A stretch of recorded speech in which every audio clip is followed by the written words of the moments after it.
When the camera lingered on Gladys Russell's wedding of the century in The Gilded Age, what did you see? The splendid scene of a gilded era, or the tears she fought to hold back? Behind her, the calm, calculating expression of her mother, Bertha Russell. She firmly believed, "You can influence politics, shape events. You can have powerful, interesting lives." This cash-for-class gamble has sparked endless debate. Some praise Bertha's clear-eyed decisiveness, quoting her cold maxim, "Love fades, but a title is forever."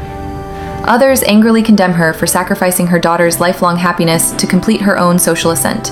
So is Bertha a cruel, tyrannical matriarch, or the most clear-sighted female strategist in a patriarchal age? I'm Judy, and today we will pull back the curtain of history and step into the lives of the real mother and daughter who inspired Gladys and Bertha. Consuelo Vanderbilt and her mother, Alva Belmont. Their lives were far darker, more complex, and more stunning than the drama. Julian Fellowes is a master of crafting aristocratic fairy tales. In Downton Abbey, we saw the Earl and Countess standing together through war and tradition, their love forged in hardship.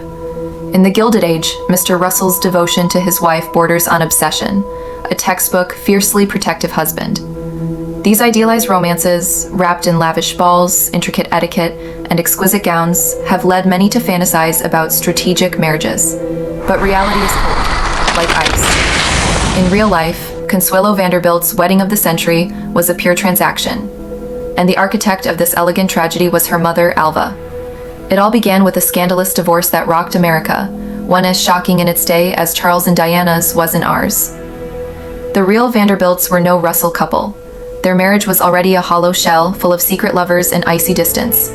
The father, William K. Vanderbilt, wasn't a self-made man, but an heir to America's wealthiest family, the railroad tycoon Vanderbilts.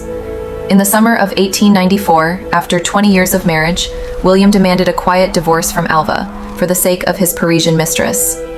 How absurd, yet this was the cold reality for high society women. Husbands could be endlessly promiscuous, while wives had to endure it silently for the sake of decency. Just like Aurora Fane in The Gilded Age, breaking down alone in her bedroom yet smiling through the next ball. But Alva was no Aurora. She refused to be a victim, possessing an iron will much like Bertha Russell's. In a move that was shocking for the era, she launched a counter-offensive, publicly suing her husband for adultery. What's more, Alva had a lover of her own, the banker Oliver Belmont. Yes, you heard that right. This was no fairy tale family, but a raw snapshot of high society's chaotic reality, where everyone sought solace elsewhere. In 1895, after months of courtroom battle, Alva emerged victorious. She gained full custody of her 3 children, multiple estates, and a reported $10 million in alimony, worth over $400 million today. But her victory came at a cost. That same year, when she married Belmont, the Episcopal Bishop of New York barred her from a church wedding. In that era, a divorced woman, no matter how wealthy, was still seen as a social outcast. She had won in court, but lost the very social status she had spent her life building. And yet, there's a telling moment in The Gilded Age, perhaps a hint of what's to come. At Gladys's wedding, Bertha weeps with joy. Mr. Russell assumes she's worried about their daughter's future, but Bertha says, "Let me enjoy it." The camera captures a subtle expression on Mr. Russell's face, perhaps foreshadowing that this once united couple, so aligned in their ambitions, will eventually go their separate ways. Alva Smith was born into a Southern American family engaged in the cotton trade. She grew up in an era when slavery had yet to be abolished, absorbing from an early age the harsh laws of the world, hierarchy, lineage, and control. Her childhood was anything but ordinary. As a young girl, she lived with her parents in Paris and attended an elite boarding school. The opulence of Versailles, the sparkling salons filled with aristocratic banter, these scenes ignited in her a deep fascination with the world of nobility, a world where titles were shields and bloodlines were swords. At the age of 16, Alva returned to New York with her family. The American Civil War had laid waste to everything. The Smith family was in decline. They moved out of their house on Fifth Avenue, and her father became consumed with financial worries. Thus, she came to see life as a social war, and her first mission was crystal clear: marry into wealth. Wearing a gown stitched by the family's aging maid from cheap black tulle and gold flowers, she dazzled everyone in the room. She precisely locked onto her target, William K. Vanderbilt, the European-educated son of a new money railroad empire. After marrying, Alva was determined to forge the new money Vanderbilt name into the scepter of New York's social queen. She oversaw the construction of several lavish mansions, the most famous being the Marble House. It cost $11 million, about $335 million today, and used 500,000 cubic feet of marble alone. In 1883, she hosted a legendary masquerade ball there. Over 1,000 guests gathered as 5 orchestras played in rotation. Champagne flowed like a river, and crystal chandeliers burned until dawn, like a scene from The Great Gatsby. This lavish party, costing $250,000, over $7 million today, defeated the old money gatekeeper, Mrs. Astor, and successfully crowned Alva the Queen of New York society. In the show, The Gilded Age, Mrs. Astor appears by her real name, and this grand ball is the climax of the first season. This was all criticized by Thorstein Veblen, the father of institutional economics, as conspicuous consumption. Using money as a weapon and luxury as the language of social competition, this system ultimately ensured that the new money dynasties of the Gilded Age, including the Vanderbilts, would see their glory fade within a century. Yet human desire knows no restraint. Today's American elite still revel in opulent banquets and lose themselves in the glittering illusions of wealth. But for Alva, titles, money, and fame were no longer enough to satisfy her soaring ambition. Even without the drama of her middle-aged divorce, her next goal was already set: to rise from new money to the pinnacle of true aristocracy. It was the ultimate fantasy, born of her childhood memories of Paris. And when her divorce cast her to the margins of New York society, she funneled all her ambitions and anxieties into her only remaining weapon, her daughter, Consuelo. Consuelo's childhood was not a gentle embrace or a world of freedom, but a cruel and deeply entrenched education. She was forced to wear a steel rod to correct her posture and heavy ceremonial shoes to train her walk. Every single move had to be precise and proper, carefully calibrated like a clock. Her mother arranged for top tutors with lessons spanning literature, history, art, multiple languages, and even astronomy. If she didn't perform well, her mother would whip her with a riding crop. Alva even told her, "I do the thinking, you do as you're told." Indeed, her mother molded a perfect American princess. As an adult, Consuelo was hailed as one of the most elegant women of the 19th century. Sir James N. Barrie, the author of Peter Pan, once said, "I would stand all day in the street to see Consuelo Vanderbilt get into her carriage."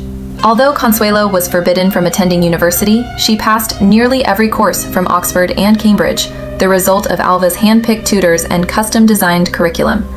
This was all part of Alva's plan. She was polishing a flawless work of art for marriage. On the surface, Consuelo was adored by all, yet she possessed almost no self.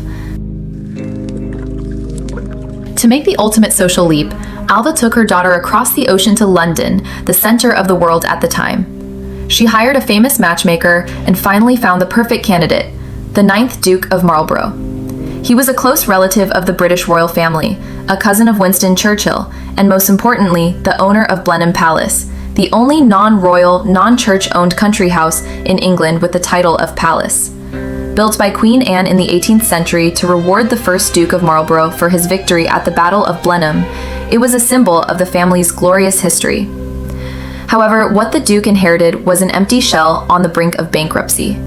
At only 5 feet 8, he was cold and uninteresting, and worse, his heart already belonged to someone else. He wasn't looking for love, he was selling his title. Consuelo was being sent into a world like a beautiful robe crawling with fleas. At the time, due to the impact of industrialization, many British aristocrats were poor with nothing left but their titles, yet they lived extravagant lives. Having a mistress was fashionable, and disease, especially syphilis, was rampant, leading to the early deaths of many, including the Duke's uncle, Lord Randolph Churchill, Winston Churchill's father. But Consuelo was no soulless puppet. She had already fallen in love with Winthrop Rutherford, a talented young American, and they were even secretly engaged. However, reality is crueler than drama. Alva placed her daughter under house arrest, threatening to kill herself and even her daughter's lover. Under extreme pressure, Consuelo finally gave in. On November 6, 1895, just 8 months after Alva's divorce, a wedding that captivated America took place at St. Thomas Church. The streets were packed, with police maintaining order. It was dubbed America's Royal Wedding, but the bride was 20 minutes late. In her autobiography, The Glitter and the Gold, she wrote, I spent the morning weeping, covering the traces of my tears with a thick layer of powder.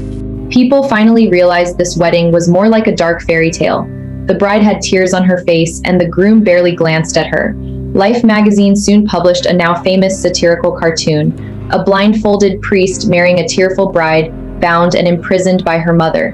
The price for the title of Duchess was a dowry of $2.5 million in stock, equivalent to several $100 million today, plus an annual allowance of $100,000. In the Gilded Age, Gladys falls for Billy Carlton, who, though from an old money family, can't compare to the historical Winthrop in terms of family background or personal charisma.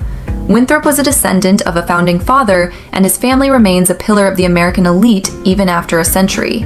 This contrast highlights the great irony of Alva's gamble. If she had a god's eye view, she would have seen that this marriage was far from the best choice, both in terms of long-term social climbing and her daughter's personal happiness. And in the Gilded Age, the writers have already planted a subtle clue.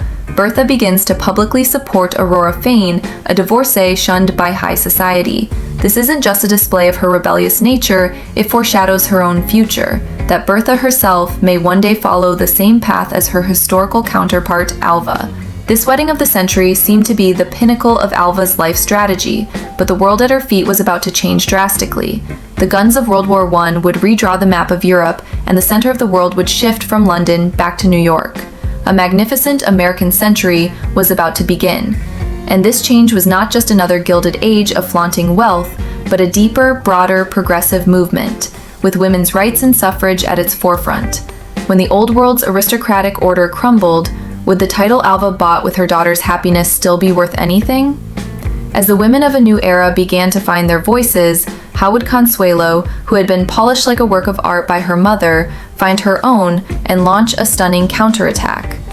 The real war between mother and daughter had only just begun. If you want to know the next chapter of their incredible story, don't forget to subscribe to my channel. I'm Judy, and I'll see you next time.